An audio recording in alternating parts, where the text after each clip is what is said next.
Olá pessoal, a gente está iniciando aqui mais um episódio do Cast for Closers, o podcast para dominar inside sales e colocar suas metas no bolso. Hoje a gente vai conversar com o Stefano. O Stefano é CEO do Quanto Sobra, um SaaS que fica ali no sul do Brasil. A gente é amigo faz pouco mais de 2 anos. Uma história engraçada, o Stefano é cliente da MeTime antes da MeTime ser MeTime, porque a gente tinha um outro nome e ele acreditou na ideia desde o início, no produto. A gente acabou virando amigos. Hoje a gente tem uma reunião mensal para trocar experiências e falar um pouco dos desafios que a gente está enfrentando. E o ano de 2016 foi um ano de rápido crescimento para eles. Eles praticamente triplicaram a base de clientes. E o objetivo desse podcast é exatamente entender o que eles fizeram para conseguir um crescimento tão rápido. Então, Stefano, primeiro, muito obrigado por estar aqui gravando esse podcast com a gente. Eu vou deixar você se apresentar rapidinho. Beleza. Cara, é um prazer estar aqui, né? Como tu comentou já, nossa amizade vem de um bom tempo aí. Eu fico muito feliz por esse convite, né? Poder contribuir para o conteúdo de vocês e também para toda a audiência que é do nosso meio aí, né? E eu acredito bastante nesse compartilhamento de conhecimento. Fico muito lisonjeado com o convite, muito obrigado. Show. Então vamos começar falando direto dos números de vocês em 2016. Vocês começaram o ano com 198 clientes e fecharam ele com 573. Isso. Que é um desempenho muito bom, muito acima da média, onde vocês praticamente triplicaram a base de clientes. Pode dar um contexto de como funciona a operação comercial de vocês? As vendas são todas por inside sales ou existe uma parcela self-service, ticket médio, equipe de vendas? Um pouquinho, um geral da operação comercial. Tranquilo. Para os ouvintes poderem ficarem localizados, né? Nós somos um software de gestão para pequena empresa, né? Principalmente focado no lojista. Legal. Que foi algo que a gente focou bastante. A gente vai falar um pouquinho disso, acredito, né? Que é no nosso ICP, né? Ou ICP, que é o perfil ideal, né? Cara, em 2016 a gente teve muita mudança, né? A nossa equipe, hoje nós contamos com 3 vendedores, tá? Desses vendedores, um deles ainda vende um pouquinho outbound, porque nós nascemos numa cidade onde as pessoas não têm muito costume de buscar na internet, então a gente fez muitas vendas outbound no começo, né? E um dos nossos vendedores ainda reside lá para poder atender esses clientes que vêm via outbound, mas os outros 2 são focados 100% em inside sales, e esse também faz inside sales na grande maioria das vendas dele, né? Ok. Mas ainda assim, esses outbounds hoje representam só 4% das nossas vendas mensais. Tá? Ok, então a grande maioria é inbound, Isso. O pessoal que Com certeza. consome conteúdo de vocês, pede um trial, solicita uma demo. Isso, a gente só trabalha com levantada de mão, no caso, que é o trial, né? Sim. A gente tem um pedido de trial hoje suficiente para ter um volume de leads para os vendedores Para abastecer a equipe comercial. Isso, exatamente. Então a gente só trabalha com isso. A gente não tem nenhum SDR, não tem ninguém caçando oportunidades dentro da nossa base de leads, que tá bem grande já, mas a gente hoje consegue trabalhar só com as levantadas de mão. Legal. E o aproveitamento da nossa equipe, o rendimento é muito maior, assim, né? Não, claro, a gente percebe isso na MeTime também, que a taxa de conversão de um lead que levantou a mão é muito superior do que a taxa de conversão de um lead que está só consumindo o teu conteúdo e não mostrou claros sinais de que está no momento de compra.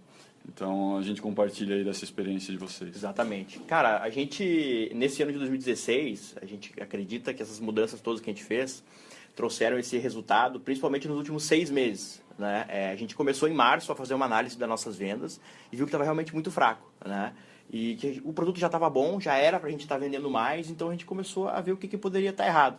Lá em março. E a gente foi levantar, em 2015, a gente tinha, por exemplo, vendedores que faziam 4 ligações por dia.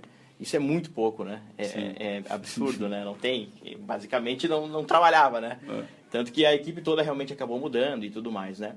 Mas, assim, principalmente no meio do ano a gente contratou uma consultoria da RD, em julho. Legal. E depois, em outubro, a gente contratou uma consultoria da Magali, né? Magali Dressel, que é ex-VP of Sales da Meus Pedidos. Foi depois da venda da Magali realmente que as vendas depois explodiram. Da consultoria dela. Isso, exatamente, da consultoria dela, que a gente focou muito em processo, né, para dar qualidade tanto para os vendedores nas calls e também nos controles, né? Porque a gente não fazia uma avaliação das ligações, então, enfim, eram muitos erros, a gente nem tinha um processo muito bem definido, então estava uma coisa meio solta, assim, né? Claro, depois da consultoria da RD, muita coisa melhorou, Sim. Mas ainda assim não deu aquela estourada, digamos assim, né? Aí com a vinda da Magali, a gente conseguiu realmente organizar isso. E o nosso ticket médio ficou, como tu perguntou, né?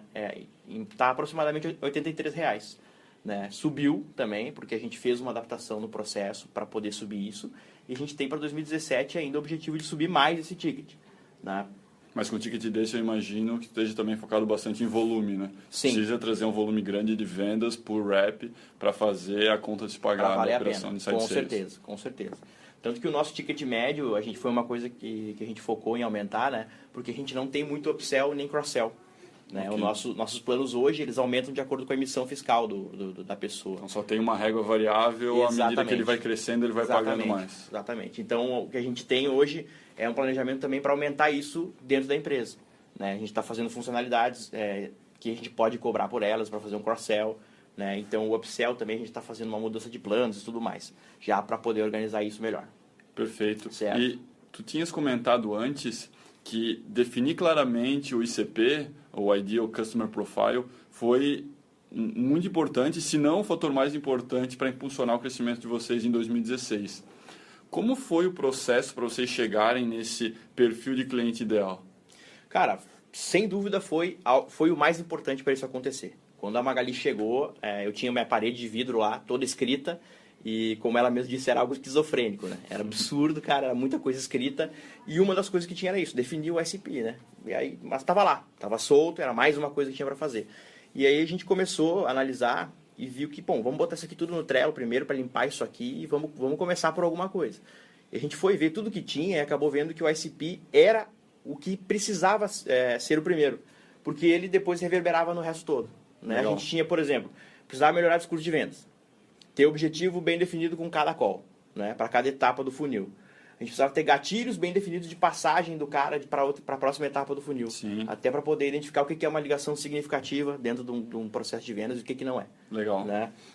A gente precisava agregar mais valor ao nosso produto nas calls. A gente precisava reduzir o tempo do vendedor em cada call, porque estava muito tempo, ele precisava explicar muito. A gente também precisava que o vendedor deixasse um compromisso final lá na ligação para o cara. Eu vou te ligar tal dia, ou tu vai testar, eu vou te ligar quando, vou te dar um retorno, etc. Tudo isso não acontecia. Agora, como a gente ia fazer isso se a gente não tinha o nosso perfil ideal bem definido? Porque, cara, a gente ia ter que ter 200 scripts de venda. Exatamente, cara, muito difícil, entendeu? E o cara que não é o nosso perfil, o pitch para ele demora 50 vezes mais. Entendeu? Demora muito mais tempo, porque o cara, para ele enxergar o valor da ferramenta, é muito mais tempo, é muito mais conversa, é muito mais tudo. E ainda assim não enxerga tanto valor quanto o perfil. Então, como a gente ia fazer tudo isso sem definir o perfil, entende? Ia ser muito trabalho, muito complicado. Então, ela foi a base dessas melhorias que vocês geraram depois, né? Com certeza, com certeza. Inicial. Uma dúvida que a gente tinha era a correlação entre demonstração e uma venda. A gente tinha essa dúvida. Realmente precisa fazer uma demonstração para fechar uma venda? Cara, se tu for ver, depois a gente analisando, para o nosso perfil não precisa. Legal. Entende? Não precisa. Agora, para o cara que não é perfil, precisava. Porque ele não conseguia muitas vezes ver o valor e só vendo o sistema funcionando ele enxergava coisas em que ele teria valor. Né? E quanto tempo a gente perdia no cara que não era perfil ideal, né? Eu acredito que se tu tens bem definido qual o teu cliente, e tu faz um pitch de proposta de valor, né? Como é que eu vou te ajudar a resolver os problemas que tens hoje na tua operação, e não um pitch de produto, realmente, em vários casos, tu pode até pular uma demonstração. Ele vai comprar pela proposta de valor, por já ter ficado claro como é que tu vai ajudar ele. Exatamente. A gente, por exemplo, a gente tinha muita barrigada, que a gente chama, né? O nosso funil estava ficando entupido porque não havia descarte, né? Então, hoje, na primeira ligação, de qualificação, cara, não é perfil, já corta. Entendeu? E aí a gente dividiu isso e enxerga esse cara como um bônus hoje. Se ele quiser comprar, a gente vai vender. Mas ele é um bônus dentro da empresa. A gente nem enxerga ele como um MRR realmente que vai ficar. O nosso CS não bate em cima dele. E a venda basicamente acontece self-service daí em diante. Falando da ligação de qualificação, eu aprendi um truque passando pelo processo comercial da Runit. E sempre que alguém se cadastra num trial da MeTime, a primeira pergunta que o rep faz é: qual foi o teu objetivo ao se cadastrar no trial? E essa pergunta denota muito claro se a gente vai conseguir ajudar ele, sabe? A gente tem as ferramentas para fazer com que ele atinja esse objetivo. Perfeito. Ou não temos. Perfeito. Então, é uma pergunta bem rápido e ela ajuda muito nesse processo de qualificação. Com certeza. A gente tem essa, que a gente chama de o que te motivou a buscar o quanto sobra, né? Sim. E agora mesmo, uma mudança que a gente vai fazer é colocar isso no nosso wizard inicial ali. Que o cara vai poder selecionar ou escrever o que ele está... Por quê, né? Qual foi o motivo que levou ele a buscar o Quantisoft. Show. E falando especificamente de Inside Sales, vocês tiveram uma taxa de crescimento de 2015 para 2016 muito diferente, muito mais acentuada. O que mudou na operação? Cara, mudou tudo, né? Mudou tudo. 2015 já foi um ano bom pra gente, porque a gente realmente começou a aplicar Inside Sales 100%. Né? Que eu fiz de 2014 para 2015, a gente contratou RD em 2014, final do ano, e aí eu acabei fazendo uma análise, porque a gente tinha muito assim, quase 50-50 ou até mais outbounds. A gente chegava a ter 70% outbounds no mês. Eu lembro, a gente conversava sobre isso. E aí eu fui fazer uma análise, cara, e os nossos vendedores que estavam vendendo só Inside Sales, né, só inbound, eles estavam fazendo uma venda em 3 horas e meia, tá? E eles traziam para cada hora de trabalho aproximadamente R$25 de retorno, okay. Tá? Naquela época, né? E o vendedor que fazia outbound, ele tava, cara, ele demorava, putz, agora não me lembro muito bem, mas em torno de 20 horas para fechar um negócio. Porque ele tinha visita, sabe? Aí faz a visita, o cara não pode atender, ele tá no balcão, aí tem que esperar ele atender o cliente para continuar falando. Cara, imagina, era 8 vezes mais tempo e o retorno em dinheiro era menor. Acabava ficando R$7 por hora. Para o mesmo valor de ticket médio, o Field Sales vai ser sempre mais caro que o Inside, né? Muito difícil isso compensar. Só se por acaso o Field Sales já é um volume muito maior, que é bastante difícil. Então, em 2015 a gente fez essa mudança e cresceu bastante. Né? Mas, claro, um crescimento em percentual muito alto, 400%, mas em cima de uma base muito menor, né? Sim. Muito menor. Então, e nesse 2016, em percentual, a gente cresceu menos, mas acabou crescendo muito mais, né? Em MRR, por exemplo. Né? Legal. Mas assim, mudou as pessoas, né? A gente diminuiu o tempo de trial de 14 para 10 dias, que foi bem importante, porque reduziu o nosso ciclo de venda de 17 dias para 13. Então, a gente consegue atender muito mais gente em muito menos tempo. Por todas as otimizações que a gente fez antes, no processo de ligações também. Legal. Né? Tu comentou que o volume de ligações por rep, por dia, também sofreu um aumento grande significativo. Momento. 2015 foi aquilo que eu te falei, eram 4 ligações por dia, em média. Em 2016, não baixa de 30. Não baixa de 30 Não por baixa dia. de 30, principalmente depois do meio do ano, que foi quando a gente começou a bater forte nisso, né? Sim. Mas, cara, não baixa de 30 e faz toda a diferença, né? Imagina um vendedor que liga 4 ligações por dia, outro liga 30, não tem comparação, né? Não tem como dizer que é a mesma equipe, é a mesma empresa, não é nada, né? A gente bate bastante nessa tecla na MeTime, e imagino que a gente até tenha comentado em outros podcasts o que o Stalieft fala, que em vendas, em site sales em geral, tu só consegue controlar o teu esforço, né? Tu podes controlar se tu faz 20, 30, 40 ou 50 ligações por dia, ou quantos e-mails tu manda, quantas demonstrações tu faz, quantos leads tu aborda. Tu não controla o resultado. Tu não consegue controlar quem vai ou não comprar. Essa é uma decisão que sempre vai estar dentro a cargo do cliente, mas o teu esforço tu pode descontrolar e isso vai impactar no teu resultado final. Com certeza. Algo que foi muito, muito decisivo para nós, que até a Magali me comentou, cara, eu achei que não era assim, na realidade é. Quando a gente fez a virada de processo, que com a vinda da Magali a gente mudou todo o discurso de venda, né? Até por ter definido o ICP, e ela disse para mim, vamos fazer uma ferramenta de avaliação dessas calls. Então, como a gente é cliente da MeTime, as calls ficam gravadas no Pipe Drive, então a gente criou um formulário para avaliar as calls. Toda semana eu acabo avaliando terças e sextas-feiras 2 calls de cada vendedor, para eles fazerem essa virada, né? E é impressionante que realmente demora. O ser humano ele volta muito para o processo antigo, né? E aí acaba tendo que fazer isso. A gente tem que fazer esse feedback e eu continuo fazendo ainda. Claro, agora no sentido de melhorar, né? Sim, as sim. calls, não mais de fazer a virada de processo. Mas é impressionante e para quem for fazer esse tipo de mudança na empresa, aconselho que faça isso. Use uma ferramenta para avaliação das calls, porque vale muito a pena. Vale muito a pena. O vendedor está ali, ele está no dia a dia, está na correria, ele deixa passar alguma coisa. E se tem alguém para dar esse coach, ele, aos pouquinhos ele vai melhorando e vai deixando de fazer esse erro, ou vai melhorando a própria call. Às vezes até sozinho. Ele já pensa isso, já diz, nessa call aqui, eu fiz aquela mudança específica que tu me falou, porque eu já me toquei sozinho. Eu sou extremamente suspeito em indicar isso, né? Afinal, a gente trabalha na MeTime no dia a dia, mas é claro que a gente acredita bastante no produto, mas mais ainda, a gente acredita na importância do coaching, assim. A gente vem fazendo ele há mais de 9 meses com a força comercial da MeTime. A gente vê que é uma evolução bastante gradual e que leva um tempo, assim. O pitch de vendas ele melhora semana a semana, o coachability do vendedor ele existe, os nossos vendedores eles aprendem rápido, mas mesmo assim é um pitch que leva um tempo para evoluir. E falando em vendedores, tu tinha comentado comigo, até fora aqui da nossa gravação, que no mês pico de vendas, o top performer de vocês fechou 33 novos clientes. Isso. Na tua análise, o que diferencia um vendedor top performer de um vendedor regular? Com certeza. Cara, a gente conseguiu esse resultado devido a todas essas mudanças, né? O próprio perfil ideal, né? Que hoje só cai no Pipe Drive o cara quer o perfil, ajudou nisso. A nossa taxa de conversão de oportunidade para negócio mais que dobrou, né? Para negócio fechado. Sim. Então, assim, o que eu percebo, além das ligações terem aumentado, é essa constância. O vendedor que vende mais é aquele que está mais constante. Ele faz mais do que 30 ligações por dia, no mês todo, e ele está muito bem alinhado com o processo. O mês em que ele seguiu o processo bem certinho, como foi desenhado, isso acontece. É quase uma matemática 1 mais 1 igual a 2, entende? Sim. Então, a gente definiu o processo, definiu todo o pitch da call, etc. Só que, às vezes, eles não seguem 100%, né? São seres humanos, né? Claro. Mas, no mês em que eles seguem isso, o mês todo que eles estão, assim, seguindo certinho, acontece isso. Então, seguir o processo e ter a constância nas ligações, não perder tempo com bobagem, com coisa que não é necessária, cara, é o diferencial. Porque hoje a nossa equipe está muito regulada, né? Como a gente fez essa consultoria com a Magali, ela acabou treinando os 3 juntos e tal, então eles estão muito regulados, mas a diferença entre um e outro é isso. Aquele que focou mais, que seguiu o processo direitinho e que fez um pouquinho mais de ligações, acaba fechando um resultado melhor.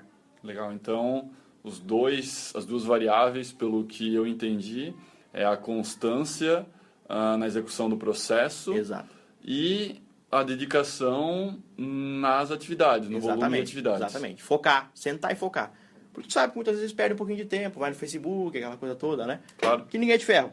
Sim. Né? Mas, às vezes, eles estão mais focados e ficam menos tempo ali, né? Fazendo isso. Show. E essa foi a grande diferença, assim. Não, muito bom. E, para finalizar, a última pergunta que eu tenho para ti, Stefano, vamos dizer que estás frente a frente com uma empresa agora no início de 2017, que tem como objetivo começar a escalar as vendas. Digamos que ela tem o objetivo de triplicar a base de clientes. O que tu teria feito diferente dentro da operação de Inside Sales, se tu pudesse? O que tu faria para essa empresa fazer diferente? E onde tu teria dobrado as apostas? Onde terias pisado no acelerador? Cara, o que eu faria diferente é o que eu contrataria a Magali antes, entende? Por isso que eu digo que se tu puder, contrata a Magali que vai resolver o teu problema. Parece que é uma consultoria milagrosa, quase. Quase isso, cara, quase isso. Para nós fez muita diferença mesmo, porque tu sabe, né, a minha história lá, além de CEO, eu tive que acabar, eu toco marketing, ainda fui mexer com vendas, então acabou sendo muita coisa para mim. Se eu não tivesse pego essa consultoria, certamente eu teria demorado 4 vezes mais, digamos, né? Porque ela é uma pessoa que já chegou com todo o conhecimento, já fez a caminhada. Sim. Então, é muito mais tranquilo para ela olhar e enxergar os gargalos, né? E eu, no meu dia a dia, tendo que resolver um monte de coisa, às vezes eu nem conseguiria parar, né? Para olhar tanto assim a fundo, né? Como ela fez. Legal. Então, certamente, eu contrataria o mais rápido possível, né? E claro, não precisa ser ela, pode ser uma outra consultoria, da RD também é boa, enfim. Mas muito focado em investir no processo, né? E na qualificação das pessoas. Porque isso garante a qualidade do atendimento do cliente e também garante o controle para o CEO que ele precisa. Então, ter um processo bem definido, cara, faz toda a diferença. Entende? Sempre seguindo o planejamento anual. Então, né? tu teria dobrado as apostas na estruturação de um processo ou de um discurso de vendas. E eu acho que uma segunda dica, na verdade foi a primeira que tu deu, se hoje a empresa está patinando um pouco na questão de taxa de conversão do funil ou não está conseguindo converter os clientes que estão caindo dentro do funil de cada vendedor, trazer uma pessoa que tem um conhecimento um pouco mais profundo sobre a operação de Inside Sales para ajudar a empresa. Exatamente. E o perfil ideal, né? O perfil ideal, eu acho que assim, o que eu faria diferente seria trazer antes essa consultoria para investir em processos, né? Okay. E na qualificação das pessoas. Isso eu faria antes. E dobraria as apostas na definição do perfil ideal. Que fez toda a diferença para nós. Toda a diferença. Né? Porque tu tem uns vendedores que estão trabalhando e que estão fechando 5% de taxa de oportunidade para cliente, depois estão fechando 15%. São 3 vezes mais. Com a mesma equipe, com o mesmo investimento, o mesmo custo fixo, digamos, né? Então não tem nem comparação, né? Com certeza. Então, a dica final, pessoal, se vocês querem triplicar a base de clientes, crescer muito em 2017, definam super bem, de uma forma bem específica, qual é o perfil ideal de cliente e trabalhem dentro de um processo de inside sales, um processo comercial que gere resultados dia a dia, mês a mês. Stefano, muito obrigado por vir lá do sul, do extremo sul do Brasil, para conversar com a gente em Florianópolis. Foi um prazer, eu aprendi bastante, espero que a audiência também tenha aprendido. Imagina, eu agradeço e eu quero deixar meu contato disponível, né? Porque o podcast ele foi bem resumido, tem muita coisa no meio disso que a gente mudou e que a gente fez, muito né? Bom. Tem muita coisa que foi diferente e que a gente mudou e que não foi falado, né? E então, quem quiser me procurar, pode me mandar e-mail, né? É stefano.villig@quantosobra.com.br ou pode me adicionar no Skype, Stefano Villig com S mudo, tá? E assim, uma coisa que eu sempre digo, e que até a Magali também disse para mim um dia é: mar calmo não faz bom marinheiro, tá? Isso é fato, né? Tu tá no meio do barulho, se o mar tá agitado, que bom, porque é o cara passando por isso que o cara consegue realmente fazer um bom negócio, né? Então, foi excelente a gente ter feito tudo isso, porque hoje eu consigo enxergar o quanto sobra, para onde ele vai, né? E em quanto tempo. Isso faz toda a diferença. Então, quem quiser trocar uma ideia, eu acho que o conhecimento está muito disponível hoje na internet, mas essa conversa, ela é necessária. Tanto que eu vim aqui, né, em setembro, conversar com vocês, ver como é que vocês estavam fazendo, quando a gente estava no meio dessas mudanças todas, e acabamos chamando a Magali em outubro, porque essa conversa, esse bate-papo, ele agrega muito. Porque conversar com alguém que já passou por problemas que a gente passou e como resolveu é muito bom. Então, fico à disposição quem quiser conversar, porque acredito muito nisso. Concordo 100%. Eu vou colocar os contatos do Stefano na descrição desse podcast. Perfeito. Então, um abraço, pessoal. Até o próximo.